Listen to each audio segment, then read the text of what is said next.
प्रभु राम देव भगवान अल्लाह खुदा ईश आदि नाम एक ही शक्ति के हैं।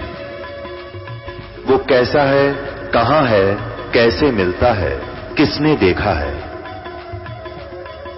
ये प्रश्नवाचक चिन्ह पूर्ण रूप से हटाने के लिए अवश्य सुनिए जगत गुरु तत्वदर्शी संत रामपाल जी महाराज के अमृत वचन, सर्व पवित्र धर्मों के पवित्र शास्त्रों के आधार पर। जब तुझे ये तत्व ज्ञान परिचित हो जावे तत्वदर्शी संत से, उसके बाद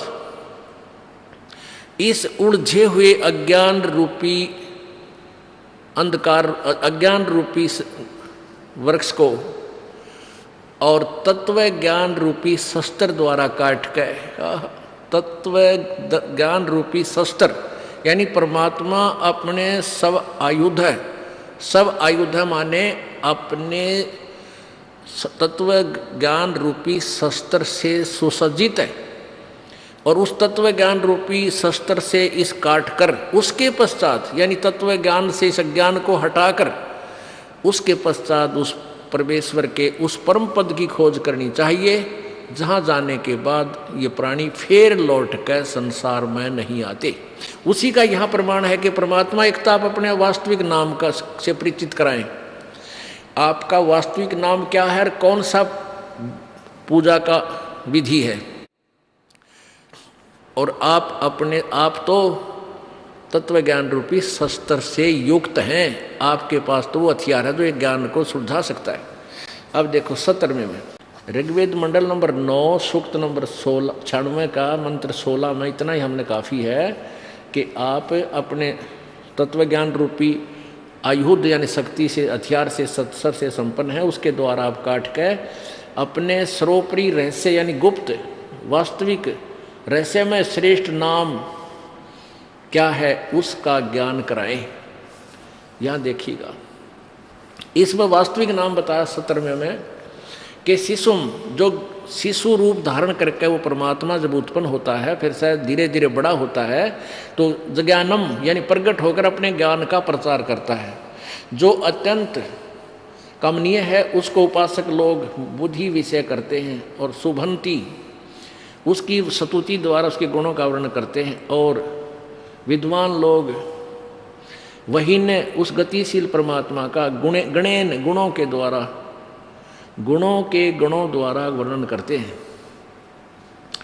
अब देखो ये देखा कबीर, हम इसको कबीर भी बोलते हैं, जैसे पुनर को पुनः भी बोल सकते हैं, पुनर भी बोल सकते हैं, पुनर, इसको कबीर बोले तो भी न्याय संगत है। जैसे यहाँ ये है कबीर गिरभी, ये ऊपर छोटा रहे, इस भी का ऊपर भी छोटा रहे। इन्होंने इसको 2 भागों में कर दिया। यहाँ पर इन कबीर को कवि 2 अपसर्ग लगा दिए। हम इसको कवि ही भी बोल सकते हैं, हम इसको कबीर भी बोल सकते हैं, हलंत वाला रहे कबीर। और गिर भी माने इन्हीं के द्वारा वाणी, इन्हीं ने अनुवाद किया है। गिर भी माने वाणी द्वारा, कबीर हम इसको यूं का यूं ले लें, कबीर गिर भी, कबीर वाणी द्वारा, कबीर वाणी द्वारा कावेना कवि है। और संत सोम पवित्र अत्यति रेभन, रेभन सन का अर्थ ये करते हैं। और सोम का अर्थ है, सोम पवित्रम का अर्थ है सोम स्वरूप पवित्र वह परमात्मा। और रेभन सन गर्जता हुआ अतिक्रमण करता है। अब बात चल रहा है वाणी का और जा रहे हैं अतिक्रमण पे। रेभन सन माने गर्जता हुआ, गर्जता हुआ वो अपनी ऊंची आवाज में कविताओं द्वारा, काव्यन माने कविताओं से, काव्यन कविताओं से के द्वारा बोलता है।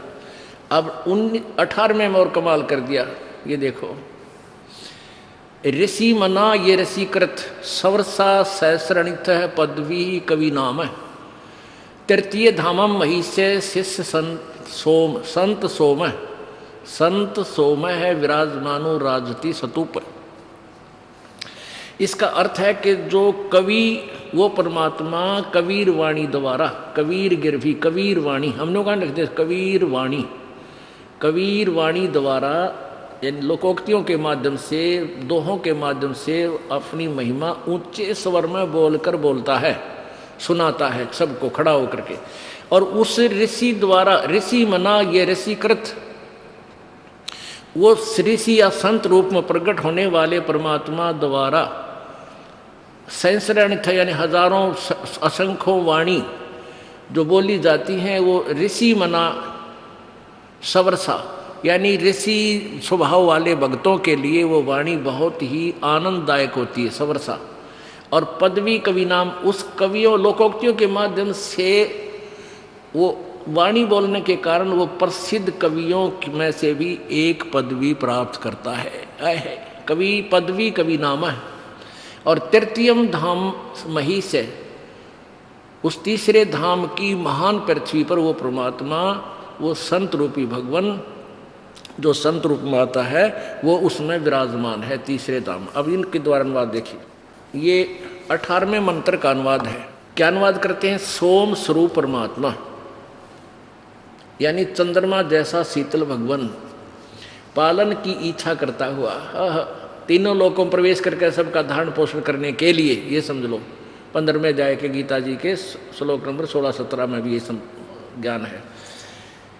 वह सोम स्वरूप परमात्मा, अमर भगवान, पालन की इच्छा करता हुआ, जो महान वह परमात्मा तृतीयम धाम, इसने लिखा अनुवादकर्ता ने, इस तृतीयम धाम का अर्थ सीधा बना है वो तीसरे धाम में।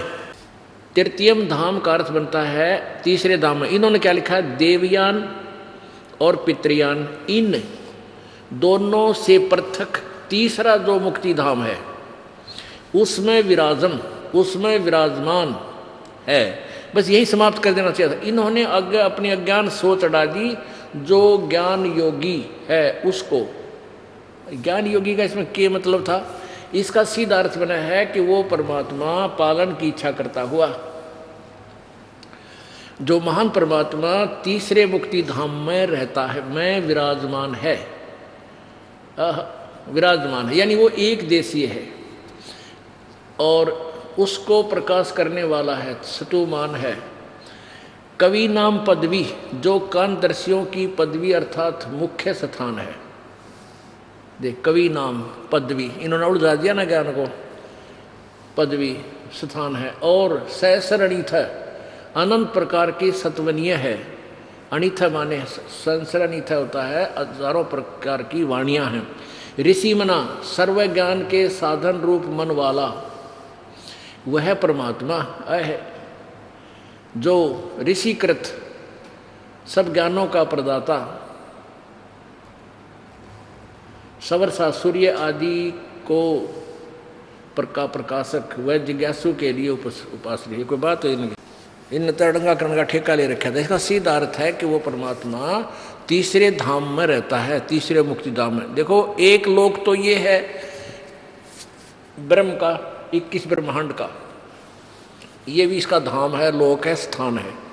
धाम कहो चाहे स्थान कहो। और दूसरा ये 7 संग ब्रह्मांड पर ब्रह्म का है। और इनसे तीसरा जो धाम, तीसरा स्थान सतलोक है, जहां परमात्मा कबीर जी रहता है। और वहां से चलकर वो परमात्मा यहाँ आता है और अपने ज्ञान को ऊंचे स्वर में बोल बोल कर सुनाता है, जिस कारण से वो प्रसिद्ध कवियों की पदवी भी प्राप्त करता है, लेकिन वो होता है भगवान ही। अब आपको दिखाते हैं इस नकली महर्षि के द्वारा परमात्मा कबीर जी के बारे में, परमात्मा के बारे में क्या व्याख्यान किया है। तो इससे सिद्ध होता है कि इन्हें कह का नहीं पता था भगवान के बारे में। ये देखो, सत्यार्थ प्रकाश, महर्षि दानव सरस्वती द्वारा ये लिखा गया, इसका अनुभव है। अब देखो, ये 9 थे महर्षि। अब इस पोज ने देख आदमी ने सोचा भाई कमाल है, महाराज जी के तो भगवान से को छू चुका है, और आदमी आप पर प्रभावित हो जाए इनकी इन अदाओं को देखकर। तो पहले तो हमें ज्ञान नहीं था, इसलिए हम इनसे प्रभावित थे, पर इनको हम बिल्कुल बालक समझते हैं, बालक। ये देखो, सत्यार्थ प्रकाश। ओम सत्यार्थ अर्थ सत्यार्थ प्रकाश है।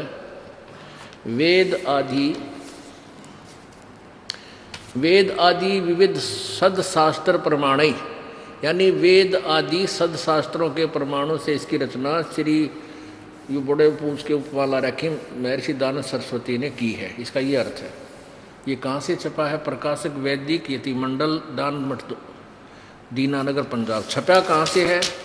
मुद्रक है आचार्य प्रिंटिंग प्रेस, दानमठ गोहाना मार्ग रोहतक। ये यहाँ से छपा है। इसके 11वें समोल्लास में प्रश्न नंबर 306 पे ये देखिएगा। अष्टमो समोल्लास ना एकादश समोल्लास है, सत्यार्थ प्रकाश है, 306 पृष्ठ पे। अब परमेश्वर के बारे में क्या बताया है इस अज्ञानी महर्षि ने? प्रसन्न है कबीर पंथी तो अच्छे हैं, स्वामी जी कहता नहीं, दानव जी कहते नहीं कबीर पंथी अच्छे नहीं हैं। प्रसन्न क्यों अच्छे नहीं हैं? वो तो पाषाण आदि मूर्ति का खंडन करते हैं और कबीर साहब फूलों से उत्पन्न हुए और अंत में भी फूल हो गए। ब्रह्मा विष्णु महादेव का जन्म नहीं था, तब भी कबीर साहब थे बड़े सिद्ध। जिस बात को वेद पुराण भी नहीं जान सकता उसको कबीर जानता है। सच्चा रास्ता है सो कबीर ने ही दिखलाया है। इसका मंत्र सतनाम कबीर आदि है। अब प्रसन्न करता बात बहुत कुछ ठीक बोल रहा है और स्वामी जी क्या अड़ंगा कर रहे हैं उत्तर देते हुए, नहीं पाषाण तो को छोड़, वो तो पलंग गद्दी तकिए खड़ाऊं जोत यानी ज्योति जलाते हुए यह भी गलती करते हैं। दीप ज्योत अर्थात दीप जो हम ज्योत जलाते हैं उसको भी स्वामी जी नकार रहे हैं कि वो गलत करते हैं। आदि का पूजन पाषाण मूर्ति से न्यून नहीं, यानी वो तो पाषाण को पत्थर तो छोड़ पलंग गद्दी तकिए खड़ाऊं और जोत की भी पूजा करते हैं जो पत्थर मूर्ति से भी क्या घटिया नहीं। क्या कबीर साहब बनोगा था? वह कलियां था जो फूलों से उत्पन्न हुआ और फूल ही अंत में फूल हो गया। यहाँ यह जो बात सुनी जाती है वह सच्ची होगी। देखो पहले तो विद्वान की परिभाषा यहीं खत्म हो जाती है, जो संभावना व्यक्त करता है क्लियर नहीं करता बात ने। तो यहाँ स्वामी जी कह रहे हैं कि जो ये बात सुनी जाती है यह सच्ची होगी, तो इनका लिखने का अधिकार नहीं है जो कंसेप्ट क्लियर नहीं कर सकता। एक फाइनल करना कि ऐसा है, तो पहले तो यहाँ दोगलापन और फिर आगे कमाल ही कर दिया इसने। सुनी जाती है वही बात सच्ची होगी, वही सच्ची होगी। कोई जुल्हा काशी में रहता था, उसके लड़का बाला नहीं था। एक समय थोड़ी सी रात्रि थी, बाजार में रात चला जाता था तो देखा सड़क के किनारे एक टोकरी में फूलों के बीच में उसी रात का जन्मा बालक था। वह उसको उठा लाया, अपनी स्त्री को दे दिया। उसने पालन किया। वह बड़ा हुआ तो जुलाहे का काम करता था। किसी पंडित के पास संस्कृत पढ़ने के लिए गया। उसने उसका अपमान किया, कहा कि हम जुलाहे को नहीं पढ़ाते। इस प्रकार कई पंडितों के पास फिरा परंतु किसी ने न पढ़ाया। तब ऊट पटांग भाषा बनाकर जुलाहे आदि नीच लोगों को समझाने लगा। और तरह गजब भैया, तंबूरे लेकर गाता था, भजन बनाता था, विशेषकर पंडित शास्त्र वेदों की निंदा किया करता था। कुछ मूर्ख लोग उसके जाल में फंस गए और जब मर गया तो तब लोगों ने उसको सिद्ध बना लिया। जो उसने जीते जी शब्द आदि बनाया था, जो मतलब लोगों कविताएं बनाई थी, उसको उसके चेले पढ़ते थे। वारे महर्षि। अब देखो आ गया ना तोड़। अब वेद कहते हैं वो परमात्मा होता है और अपनी महिमा का ज्ञान वो ऊंचे स्वर में बोल बोल कर कविताओं के माध्यम से, दोहों के माध्यम से उच्चारण करता है, जिस कारण से वो एक महान कवियों में से भी एक कवि भी प्रसिद्ध होता है। लेकिन वो होता है भगवान, वो अमर पुरुष होता है। और वो परमात्मा अपनी महिमा को ऊंचे स्वर में गरज गरज के, क्योंकि ढोल के डंके पर बोलता है, सबको ठोक के सुनाता है। ये तो वेद कहते हैं, वो ऐसा ही करता है। और स्वामी जी उस परमात्मा को ना पहचान कर महर्षि दानंद जी भगवान के विषय में बोल रहे हैं कि वो भगवान नहीं था, यानी लाल को नहीं पहचान सका और कौडियों की गठड़ी बंधवा दी भोले समाज को कि ये लाल है। अपनी अज्ञान सोच परमात्मा निराकार है, और फिर दूसरी अज्ञान सोच कि सूर्य पर मनुष्य रहते हैं, ऐसे ही सब पशु पक्षी भी रहते हैं, वहाँ बाग बगीचे भी हैं, वहाँ इन्हीं वेदों को पढ़ते। ये विद्वानों की बात, ये खगोल भगोल के बारे में जान। सूर्य के ऊपर आदमी कोई कहे मनुष्य रहता है, कलेजा हिल जा जब होश में होता है। ये भांग पिया करता था, उसके नशे में ये बातें लिखी। और इन्हीं बातों का ये जो ज्ञान दास ने इस अज्ञानी के अज्ञान की पोल खोल दी। और जो सच्चार प्रकाश बेच कर रोटी खा रहे थे, उन आचार्यों को भगदड़ मच गई। उन्होंने भोले समाज को भ्रमित किया, रामपाल झूठ बोलता है, महर्षि की आलोचना करता है, और ये क्रोथा कांड करा दिया उन दुष्टों ने। उन्होंने तो सोचा था ये काम तमाम हो जाएगा, इतना बदनाम कर दे रामपाल को कि इसके चेले भी बाज जा, सुने नहीं इसकी बातों को, सारा समाज इसको नफरत करे हैं। तो उन्होंने ऐसा सोचकर ये जुल्म करवा दिया। लेकिन वो भूल गए थे कि अब मानव समाज 200 वर्ष पुराना नहीं रहा, शिक्षित है। और दास ने ऐसा रंग रखा है कि सारी पृथ्वी एक तरफ और दास का अनुयायी एक तरफ। ये टस से मस नहीं हो सकते। दास का पूरा काम हो चुका है, ज्ञान खोल कर धर दिया। पूरे विश्व में तूफान आने वाला कुछ दिन हम देख लेना इस तत्व ज्ञान का। इतना प्रचार, इतनी पुस्तकें समाज में भेज दिया है कैप्सूल, अब पढ़ पढ़ कर चक्कर काटते आते हैं वो भोली आत्मा। उत्तर अगज मर गए थे, कहाँ था ये ज्ञान अभी तक। और परमात्मा अपने विषय में खुद कहते हैं, चारों युग में संत पुकारे, कूक कया हम हेल रे। हमने भी आवाज देकर रुक के मार मार कर कहा, हीरे माणिक मोती ही बरसे, ये जग चुगता ढेल रे। हम वो यथार्थ ज्ञान रूपी, सत्य भक्ति रूपी मोतियों की वर्षा कर रहे हैं। और ये भोली आत्मा इन अज्ञानी ऋषि महर्षि संत और गुरुओं के अज्ञान से परिपूर्ण होकर के इन कौड़ियों की गठड़ी बांध कर वजन उठाए फिरते हैं कि हमने बहुत कुछ कमा लिया, और लाल को ठोकर मार रही है। संजा है तो सिर दर पाओ, बहोर नहीं रे ऐसा दाओ। बोलो सतगुरुदेव की जय। परमपिता परमात्मा पूर्ण ब्रह्म, सारी सृष्टि के रचनहार, कुल मालिक कबीर देव, कबीर साहब, अल्लाहु अकबर, ये वही परमात्मा है जो बनारस में जुलाहे रूप में 120 वर्ष तक रहकर अपने तत्व ज्ञान का प्रचार करके सहस्रीर आए थे, सहस्रीर चले गए। परमपिता परमात्मा कबीर जी, कबीर साहब, ये हम सब आत्माओं के एकमात्र मालिक है।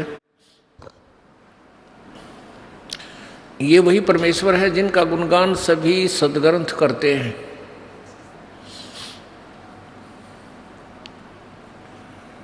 लेकिन उस परमात्मा के विषय में कंप्लीट नॉलेज, पूर्ण ज्ञान न चारों वेदों में, न गीता जी में, और न ही पुराणों में। वो कंप्लीट ज्ञान देने के लिए स्वयं ही परमेश्वर, कंप्लीट नॉलेज देने के लिए वो परमेश्वर स्वयं ही आए।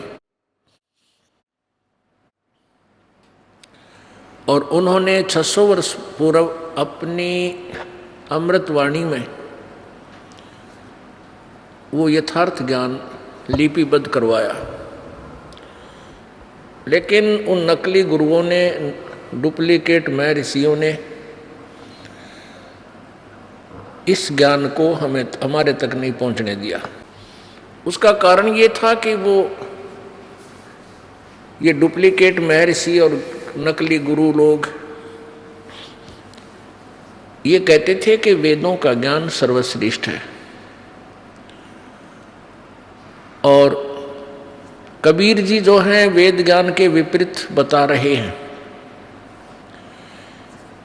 फिर कहते थे कि गीता जी और पुराणों का ज्ञान श्रेष्ठ है, और कबीर जी अशिक्षित है, अक्षर ज्ञान नहीं है, इनको संस्कृत नहीं जानते, संस्कृत भाषा से अपरिचित नहीं, इसलिए ये सद्ग्रंथों से अपरिचित होने के कारण ये सब झूठ बोल रहे हैं। तो हम सभी इस बात से संतुष्ट रहे, क्योंकि कबीर जी अक्षर ज्ञान नहीं था कबीर परमेश्वर जी को।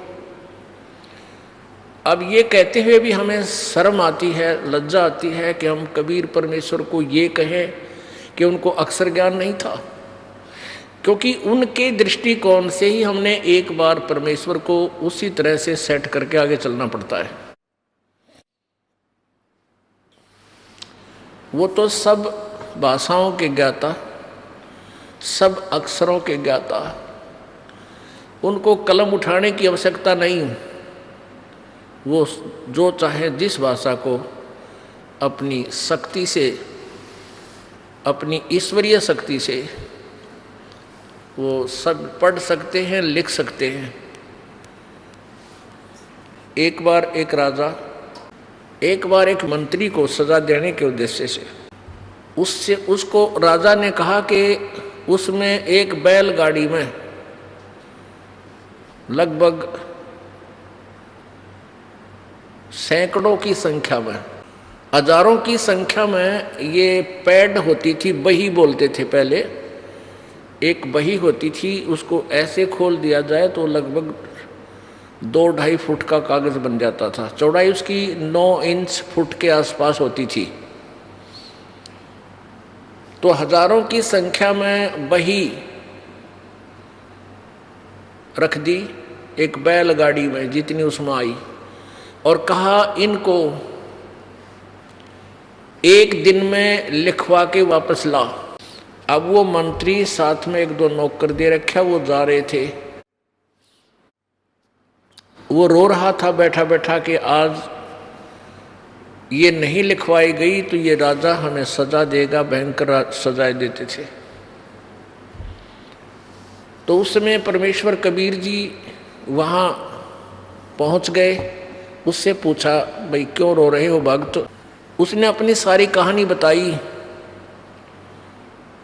परमेश्वर कबीर जी ने अपनी सोटी उस बही का एक बार मार दी, एक बही का, और कह दिया इस समय भाई ये पूरी लिखी गई है, ले जाओ वापस।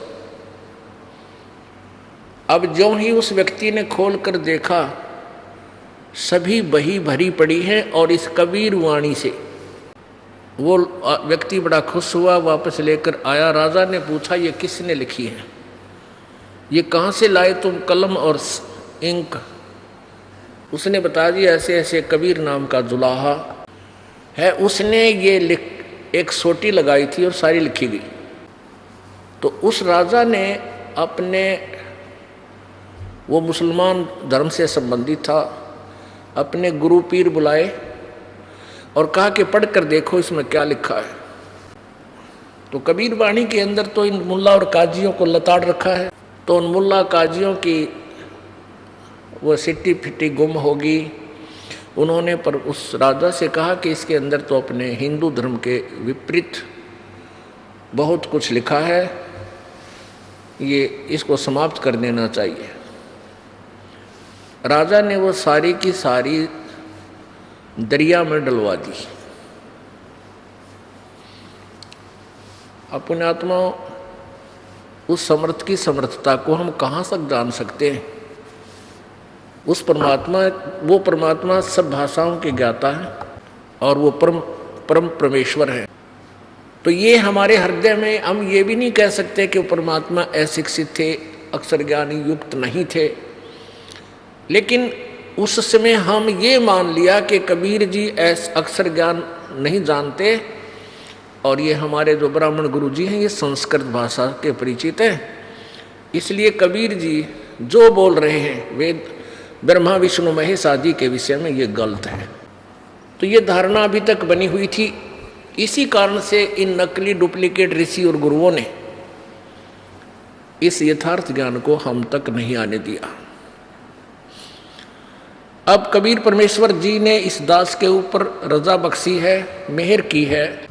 अब वो परमेश्वर की 600 वर्ष पहले लिखी हुई वाणी आज सभी सदग्रंथों से मेल खाती है। तो अब हम इस यथार्थ ज्ञान को पहचानेंगे, समझेंगे, परमात्मा को प्राप्त करेंगे, हम मोक्ष हो जाएंगे, मोक्ष को प्राप्त करेंगे। परमेश्वर कबीर जी ने ही आकर के हमें ये यथार्थ ज्ञान देना पड़ा, क्योंकि काल भगवान नहीं चाहता कि ये ज्ञान जन साधारण तक पहुँचे। इसका प्रमाण आप सुबह देख चुके हो कि न तो ब्रह्मा जी को ज्ञान, न विष्णु जी को ज्ञान और न शंकर जी को ज्ञान, और न ही किसी ऋषि महर्षि ब्राह्मण को ज्ञान, जिनको हम तोब समझा करते भी बड़े महापुरुष हुए हैं, बड़े महर्षि थे। अब वही हमारे पवित्र सदग्रंथ हमारे समक्ष है, हम शिक्षित हैं और हम अपनी आँखों से उन को देख सकते हैं और परमेश्वर द्वारा दिए गए उस ज्ञान से हम उसकी तुलना कर सकते हैं। आज सुबह के सत्संग में आपको बताया गया था कि शिक्षा की कोई विशेष आवश्यकता नहीं थी। सतयुग, त्रेता, द्वापर, इन तीनों युगों में केवल एक वर्ग था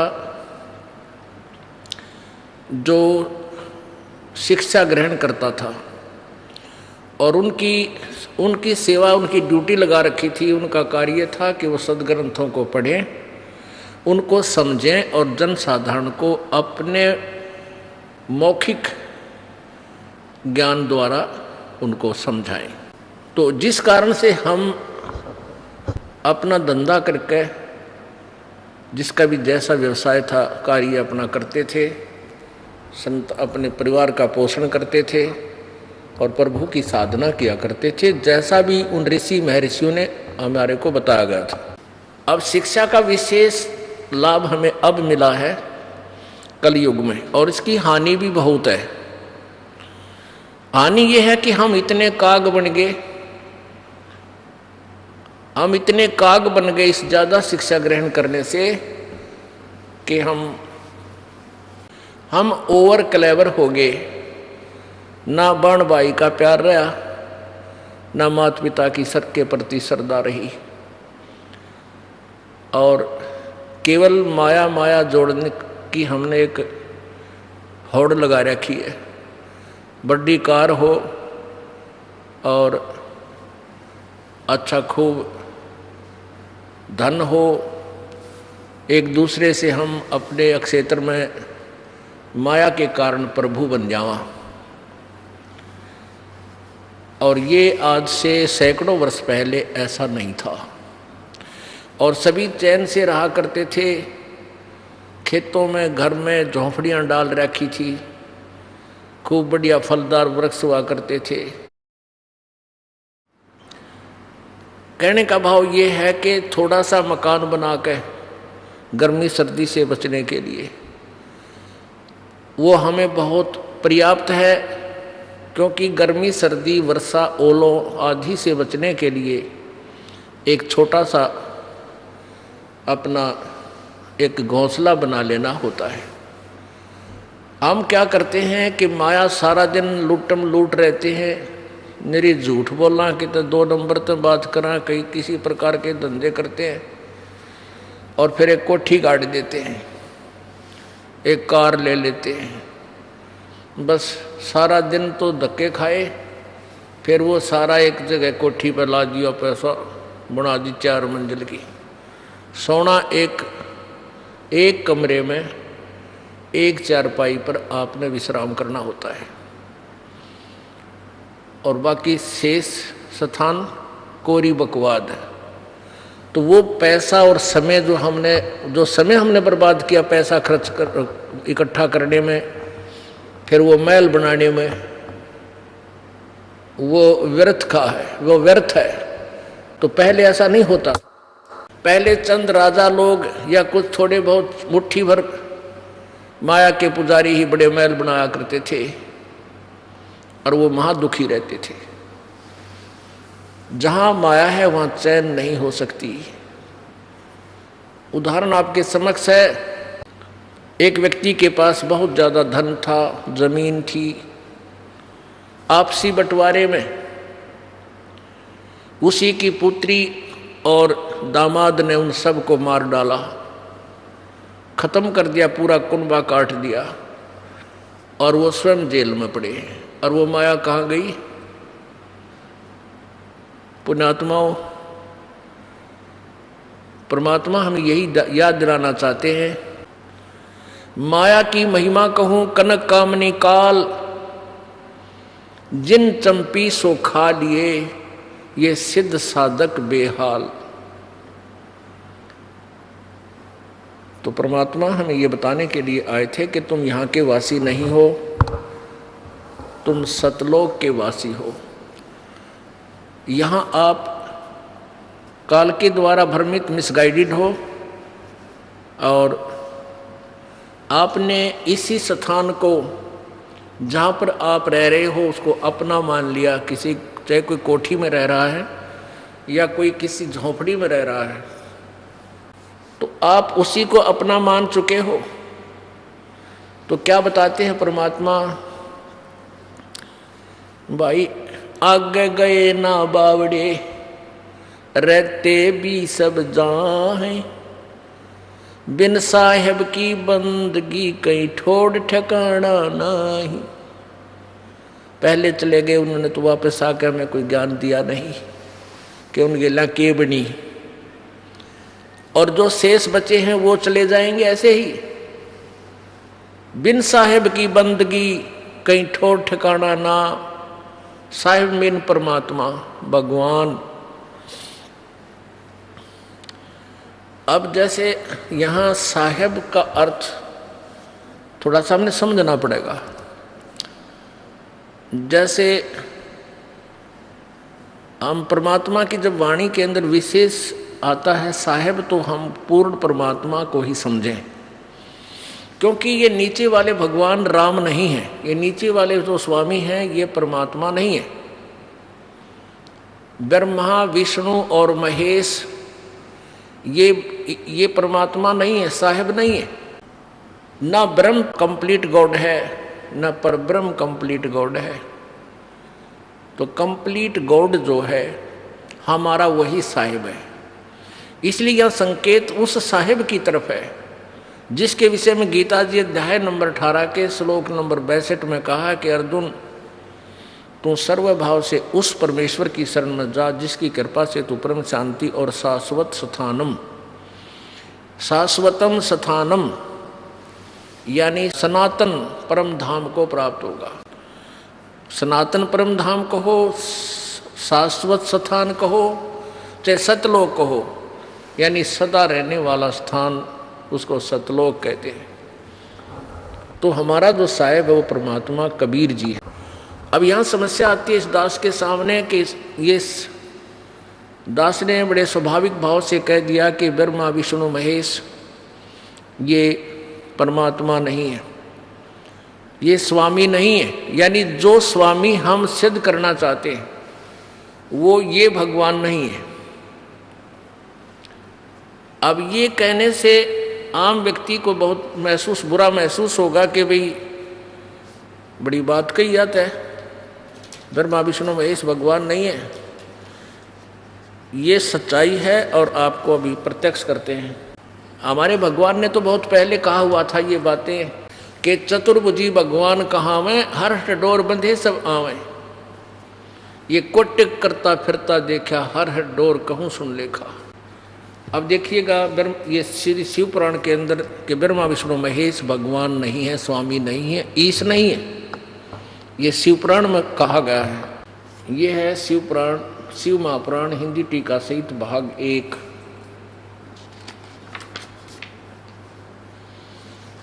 श्री शिव महापुराण, इसके अनुवादक हैं विद्या अवरिधि पंडित ज्वाला प्रसाद जी मिश्रकृत, हिंदी टीका सहित खेमराज प्रकाशन, श्री कृष्ण दास प्रकाशन, बम्बई। इतना।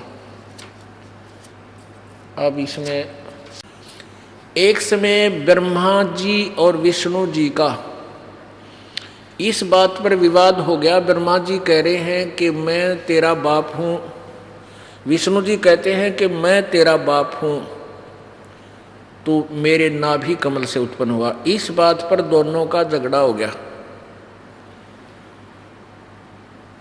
फिर इस काल भगवान ने, जो ब्रह्मा विष्णु महेश का पिता है, उसने उनके बीच में एक खंबा खड़ा कर दिया, एक बहुत ही चमकीला। तो ये दोनों झगड़ा भूलकर उसको ढूंढने लग गए, उसके ऊपर नीचे के छोर को, यानी एंड को। इनको कुछ पता नहीं लगा। फिर वो स्वयं ज्योति निरंजन काल शिव रूप में प्रकट हुआ। ज्योति निरंजन काल जो है शिव रूप में प्रकट हुआ, और उसने उन दोनों को फिर क्या कहा, ये देखिएगा। इसी शिव पुराण के अंदर जो अभी आपने देखा था, इसके शिव पुराण विद्वेश्वर संहिता 17 पृष्ठ, विद्वेश्वर संहिता अध्याय नंबर 9 भाग 1। भगवान ने, यहाँ देखो, नंदीकेश्वर बोले इस प्रकार भगवान ने नम्र हुए ब्रह्मा और विष्णु पर अनुग्रह करके उनके युद्ध में जो परस्पर उनकी सेना मारी गई थी, उसको अपनी शक्ति से जीवित किया, जीवा कर उठाया। फिर क्या बोला वो, मेरे सकल और निष्कल भेद से 2 रूप हैं, परंतु और ईश्वर नहीं है। इस प्रकार उनके 2 रूप नहीं हो सकते। पहला सतम रूप और पीछे मूर्तिमान रूप धारण किया। इसमें ब्रह्म रूप निष्कल है और ईश्वर रूप सगुण है। मेरे ये दोनों रूप सिद्ध हुए हैं, दूसरे किसी के नहीं हो सकते। इस कारण तुम दोनों को अथवा दूसरों को ईश्वर तब की प्राप्ति नहीं हो सकती। ब्रह्मा विष्णु को कह रहे हैं। ब्रह्मा विष्णु को ये ज्योति निरंजन काल शिव रूप धारण करके कह रहा है, तुमने जो अज्ञान से अपने को ईश माना, अपने को भगवान माना, यह बड़ा ही अद्भुत हुआ। उसके दूर करने को ही मैं रण स्थान में आया। अब तुम अपना अभिमान त्याग कर मुझ ईश्वर में अपनी बुद्धि लगाओ और मेरे प्रसाद से लोक में सब अर्थ प्रकाश करते हैं।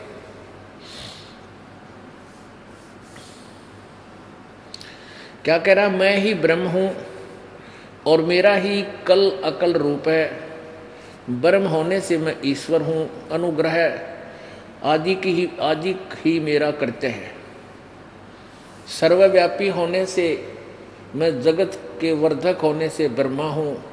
हे केशव, ब्रह्म केशव क्षमता और व्यापक होने से मैं आत्मा हूँ। मैं ईश सबका ईश हूँ। यह मेरा है, मेरे सिवा किसी दूसरे का नहीं है। प्रथम तो ब्रह्म तव ज्ञान के निमित्त निष्कल ब्रह्मा का प्रादुर्भाव हुआ। अब आगे देखना है क्या कहता है। पुत्रो, ये 18 पृष्ठ पे, इससे मैं अज्ञात रूप हूँ, पीछे तुम्हें प्रगट दर्शन देने के निमित्त साक्षात ईश्वर तत्क्षण ही मैं सगुण रूप हुआ हूँ। अरे यहाँ देखो, हे पुत्रो, यह कृत आपने ब्रह्मा और विष्णु को बता रहे हैं कि सृष्टि और सतिथि का जो तुम्हारा डिपार्टमेंट है, जो तुझे दिया है तुम्हें, हे पुत्रो, ये कृत आपने तप से प्राप्त किया है जो कि सृष्टि, उत्पत्ति और पालन कहता है, सो मैंने प्रसन्न होकर तुम्हें दिया है। इसी प्रकार से दूसरे दो कृत रुद्र और महेश को प्रदान किए हैं, परंतु अनुग्रह कृत कोई भी पाने को समर्थ नहीं है। सो पूर्व के कर्म तुमने समय से विसार दिए, रुद्र और महेश ने उनको नहीं बुलाया। 19 पर रूप, वेश, कर्त, आसन, वाहन और आयुध आदि में हमारी साम्यता थी। हे सौम्य, मेरे ज्ञान के विमुख होने से तुम्हें अज्ञानता आ गई। मेरा ज्ञान होने से ऐसा नहीं होता, ज्ञान और रूप महेश के तुल हो जाता है। इस कारण उस ज्ञान की सिद्धि निमित्त ओंकार नामक मंत्र जप करो, यह अभिमान का दूर करने वाला है। सोई निज मंत्र उपदेश करते हैं। यह ओंकार मेरे मुख से उत्पन्न होने से मेरे ही रूप का बोधक है और महामंगल करने वाला है। यह वाचक है, मैं वाच्य हूँ। यह मंत्र मेरा आत्मा है। इसके स्मरण से मेरा स्मरण होता है। उत्तर की ओर के मुख से आकार, पश्चिम के मुख से उकार, दक्षिण के मुख से मकार, पूर्व मुख से बिंदु, मध्य के मुख से नाद, ये 5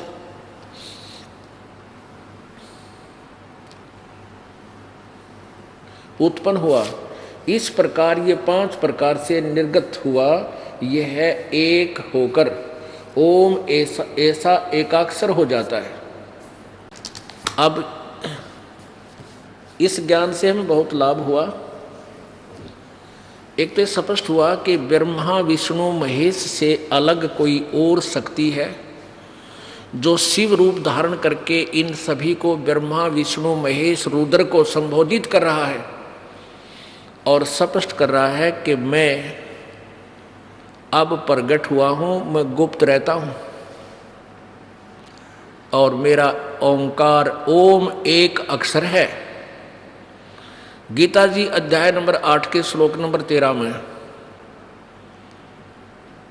कहा है, ओम इति एक अक्षरम ब्रह्म व्यवहारन माम अनुसमरण यह प्रयाति तजंदेहम सयाति परमाम गतिम। गीता ज्ञान दाता भी ये काल है। ये श्री कृष्ण जी में प्रवेश करके बोल रहा है और स्पष्ट करा कि मेरा एक ओम अक्षर, मेरा एक ओम अक्षर है मुझ ब्रह्म का उच्चारण करके सिमरण करने का, और जो इसको अंतिम समाज तक सिमरण करता है वो मेरे वाली परम गति को प्राप्त होता है। अभी दास ने एक शब्द कहा था कि ब्रह्मा, विष्णु, महेश ये भगवान नहीं है। ये शब्द हमारे परमात्मा कबीर जी ने 600 वर्ष पहले बोला था, जिसके ऊपर उन लोगों ने, उन नकली ऋषियों ने, गुरुओं ने, ब्राह्मणों ने पूरे मानव समाज को परमात्मा का शत्रु बना दिया था कि दुल्हा झूठ बोलता है, ये ब्रह्मा, विष्णु, महेश को भगवान नहीं मानता है। आज इस पवित्र शिव पुराण ने उसको समर्थन दिया, परमात्मा की वाणी को, कि ब्रह्मा, विष्णु, महेश ये भगवान नहीं है। परमात्मा कौन होता है? जो केवल सुख दे, दुख ना दे, जो अजर अमर हो, जिसकी जन्म मृत्यु कभी ना हो, वही परमात्मा यानी ईश्वर हो, परमेश्वर होता है। और ब्रह्मा, विष्णु, महेश अविनाशी नहीं है, इनका जन्म मृत्यु होता है। अब यहां भी एक समस्या खड़ी हो जाती है कि ब्रह्मा, विष्णु, महेश अविनाशी नहीं है, ये कैसे बोल दिया? अब दिखाते हैं, हमने बोला नहीं, ये पढ़कर सुनाया। अब देखो, श्रीमद् देवी भागवत गीता प्रेस गोरखपुर से प्रकाशित।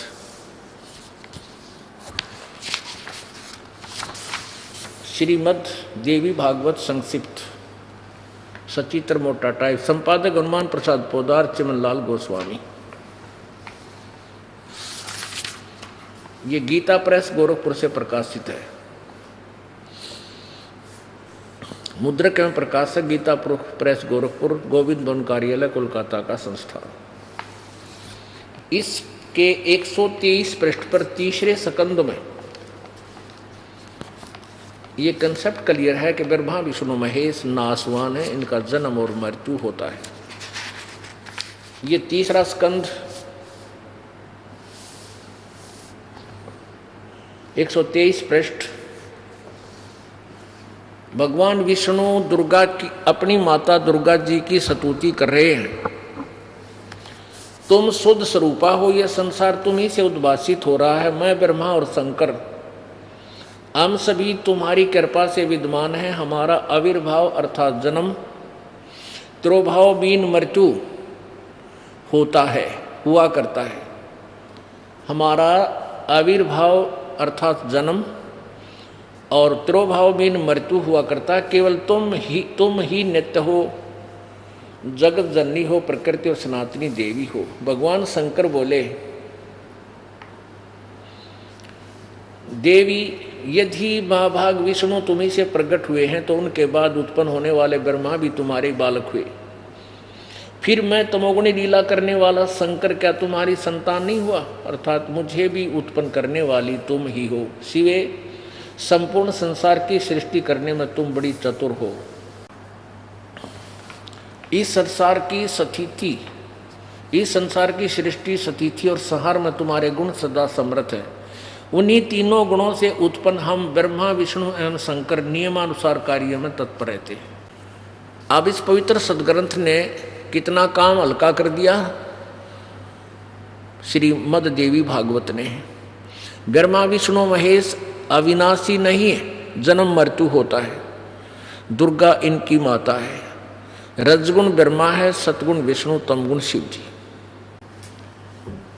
पुण्यात्माओं, परमात्मा के ज्ञान को हमने नए सिरे से समझना होगा, स्वयं देखना होगा। पहले जो भी लोकवेद हमने सुन रखा है वो किंवदंतियां हैं, वो शास्त्र विरुद्ध ज्ञान है, अपनी अपनी डफली, अपना अपना राग है। जो किसी सदग्रंथ से नहीं मेल खाता वो ज्ञान नहीं, अज्ञान है। परमात्मा परमेश्वर कबीर जी हमें आकर के उन्होंने समझाया कि तुम इस देश के वासी नहीं हो, तुम यहाँ के रहने वाले नहीं हो, तुम्हारा लोक सतलोक है। और काल भगवान ने तुम्हें यहाँ भ्रमित करके इस झूठे सुख में आपको फंसा के रखा हुआ है, आपको कर्म आधार से बांध रखा है। भाई जैसे कर्म करेगा वैसा तुम्हें फल मिलेगा। और कर्म हम कैसा करते हैं? हम जितना भी कर्म करते हैं वो सारा पाप इकट्ठा करने का ही करते हैं, क्योंकि जो आत्मा की तरफ है वो भगवान को चाहती है। मन का अपना कार्य है, वो यहाँ सांसारिक सुखों को चाहता है। और एक ही शरीर में ये दो एलिमेंट हैं जिनका आपस में स्वभाव में भी बहुत अंतर है। इसलिए ये प्राणी शुभ काम नहीं कर पाता।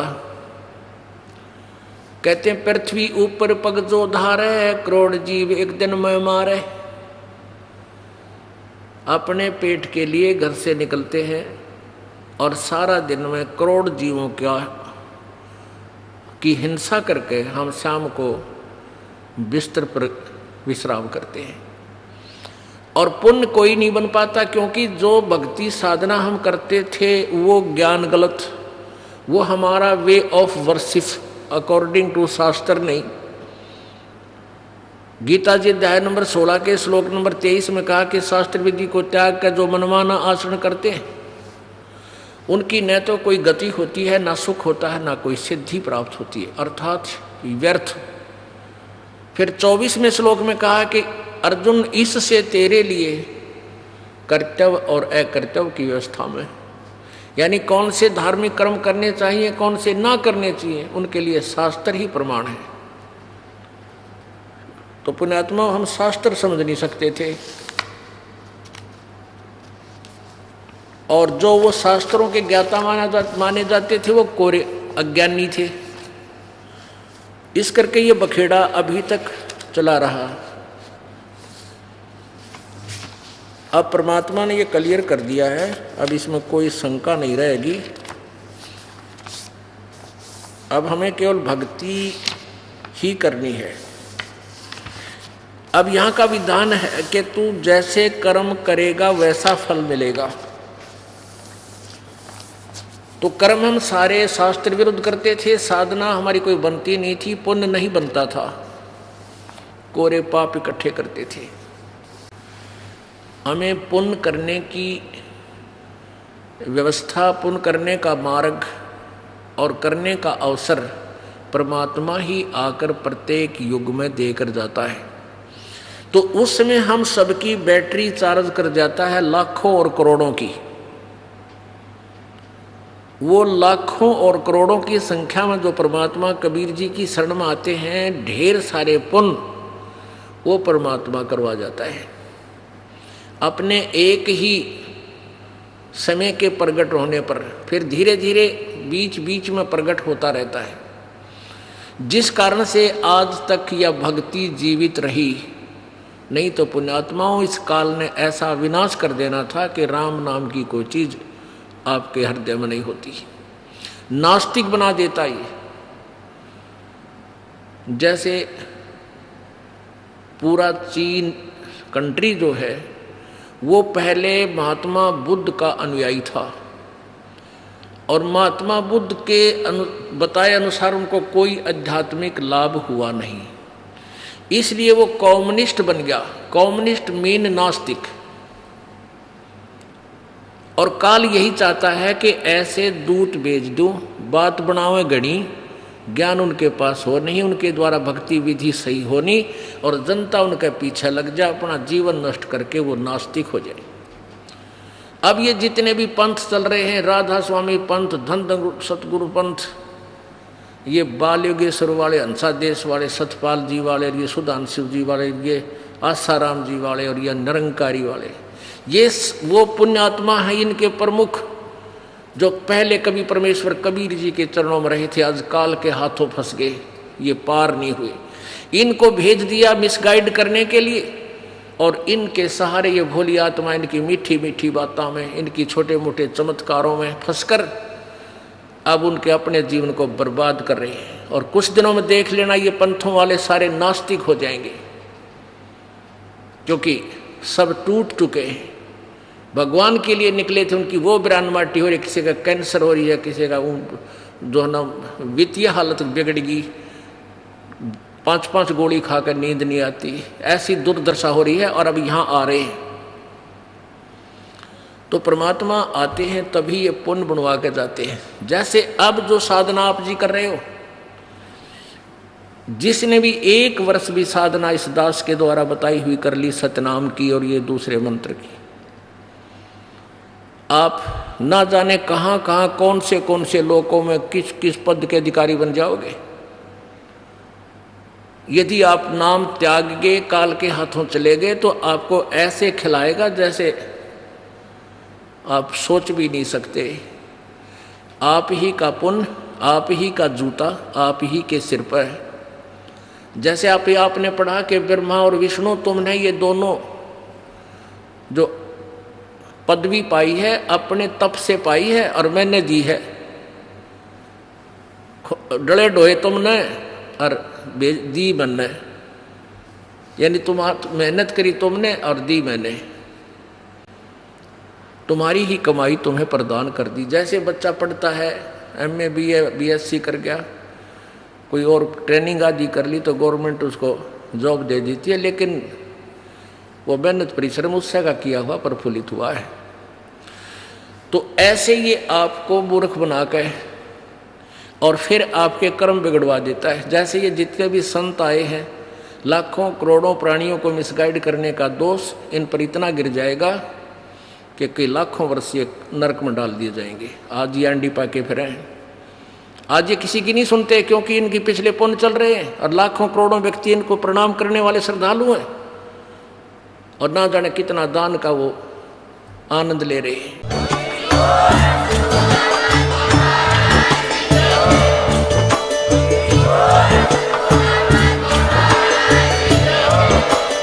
आप सुन रहे थे जगत गुरु तत्वदर्शी संत रामपाल जी महाराज जी के मंगल प्रवचन। अधिक जानकारी के लिए विजिट कीजिए हमारी वेबसाइट www.jagatgururampalji.org। संत रामपाल जी महाराज जी के शुभ आशीर्वाद से पूरे विश्व भर में 500 से भी ज्यादा नाम दीक्षा केंद्र हैं, जिन पर संत रामपाल जी महाराज जी द्वारा ऑनलाइन निशुल्क नाम दीक्षा दी जा रही है। अपने नजदीकी नाम दीक्षा केंद्र का पता करने के लिए संपर्क करें 8222880541।